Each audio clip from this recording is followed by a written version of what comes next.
Урматтуу кыргызстандыктар, мен сиздерди 2015 жыл жаңы жылыңыздар менен куттуктайм. Мамлекетибизде, элибизде, жерибизде тынччылык болсун. Мына жакында эле чоң бир саясий чечим кабыл алынып, таможнялык союзга өттүк.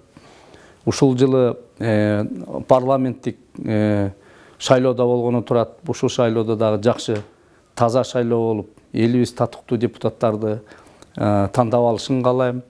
Ден соолук, үй бүлөдө бакыт талай болсун, дасторконубуз мол болсун, элибизде, жерибизде тынччылык болсун.